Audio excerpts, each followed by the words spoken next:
Hello viewers, welcome to my YouTube channel Rupa's blog and cook. তো আজকে আমি আপনাদের জন্য নিয়ে এসেছি ইলিশ মাছের একটা দুর্দান্ত রেসিপি। তো চলুন দেখে নিই। এখানে রয়েছে ইলিশ মাছ। এই ইলিশ মাছগুলো একদম টাটকা আনা হয়েছিল কালকে রাত্রে। তো ইলিশ মাছ দুটোকে ফ্রিজে রাখা হয়েছিল, তো এর জন্য শক্ত হয়ে গেছে। সকালবেলায় নামানো হয়েছে। একটু নর্মাল টেম্পারেচারে আসলে এটাকে আমরা কাটবো। তো একটা মাছ কেটে ফেলছি অলরেডি। এই মাছটা আমি পিস পিস করে নিয়ে একটু পাতলা ধরনের কাটবো, খুব মোটা কাটবো না। ভালো করে ধুয়ে নেব। ধুয়ে নিয়ে একটু নুন হলুদ মাখিয়ে নেব। মাখিয়ে নিয়ে এই মাছটা কিন্তু আমরা রান্না করছি না আজকে, এই মাছটা কিন্তু আমরা রেখে দিচ্ছি। আরেকটা যে মাছ আছে সেই মাছটা কিন্তু একটু মোটা করে কাটবো, কারণ আজকে যেই আমরা রান্নাটা দেখাবো তার জন্য একটু মোটা মাছ লাগবে। তো পিসটা একটু মোটা করে কাটবো। কেটে নিয়ে মাথায় লেজাটা বাদ দিয়ে পিসগুলোকে নিয়ে ভালো করে ধুয়ে একটু নুন হলুদ মাখিয়ে রাখবো। তো এটা সাইড করে রাখছি। আর এদিকে ফ্রাই প্যানের মধ্যে সর্ষের তেল গরম হতে দিয়েছি। আর রয়েছে কাঁচা লঙ্কা নুন দিয়ে বাটা রয়েছে, এখানে সর্ষে কালো আর সাদা সর্ষে মেলানো রয়েছে।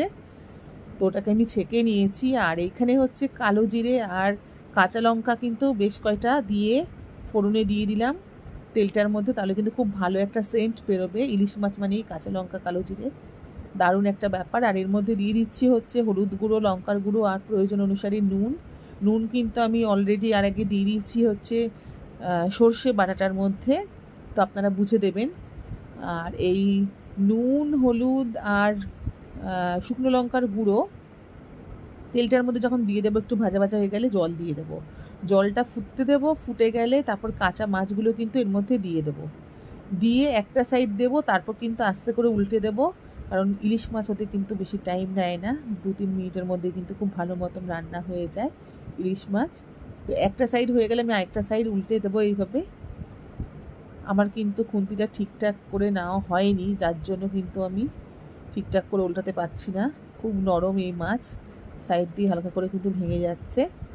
তো এরপরে আমি এর মধ্যে দিয়ে দিচ্ছি সর্ষে বাটা।